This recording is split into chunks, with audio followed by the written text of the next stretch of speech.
Добрый день, участники и экспертный совет конференции «Шаг в будущее». Меня зовут Соловьев Николай, я ученик 7 класса Барановской средней школы Верхоянского района. Тема доклада «История буставского наследия в преданиях». Значимость исследований преданность к родине начинается с изучения истории родного края. Новизна. Ранее не исследована история наследия в сопоставлении 3 фактов – материальной, культуры, преданий, документов. Цели работы – изучение истории буставского наследия. Задачи – поиск материалов в литературе и в других источниках. Сбор преданий у информатора. Узнать подлинные факты о людях, упоминаемых в преданиях, уточнить место и время их проживания. Собрать и изучить найденный материал, написать доклад. Гипотеза. Есть народная пословица «Этех тынгургастех суль карьестех». Мое исследование будет подспорьем в изучении истории родного наследия. Практическая значимость. Собранный материал послужит для выпуска книги об истории родного наследия. Я нашел и записал 21 предание, касающиеся прошлого буставского наследия. Из них я выбрал предание об Улу Саватта и его внуке Уйбан, как рассказывающих о более далеком прошлом, имеющих интересное содержание и относящихся к прошлому нашего наследия. Несмотря на то, что прошло более 200 лет со времен Великого Сабатта, сохранились предания о Великом Сабатта и его внуке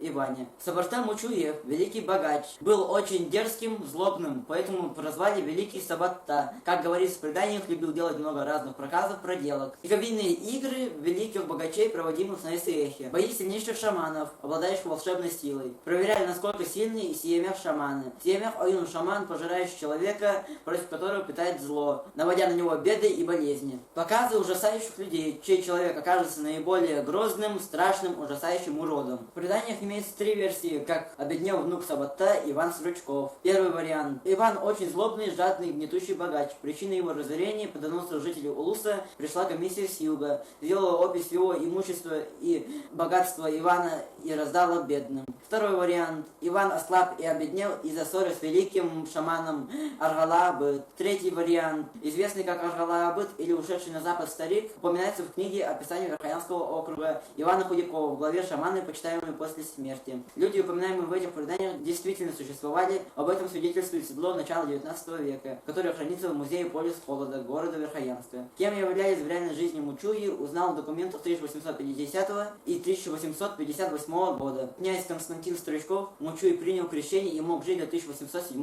года. О нем упоминается в книге Ивана Худякова «Описание Верхоянского округа». Константин Мучуи, князь наследия Бустав, у него есть дерзкие и наглые гнетущие сыновья Сабарта и Джеремей. Сабарта Мучуев, как говорится в документах, жил с 1740 до 1803 года, что был наглым и дерзким видно из этих доносов. Сын Сабарта Александр родился в 1790 и умер в 1835 году. Внук Сабарта Иван родился в 1819 года, имел дочь Анну и сына Митрофана. Таким образом, Стручков Иван Александрович жил в первой половине 19 века. Предками были мучуйцы, в свое время были очень дерзкими и наглыми гнетущими богачами, какими рассказывают из уст в уста в преданиях. Благодарю за внимание.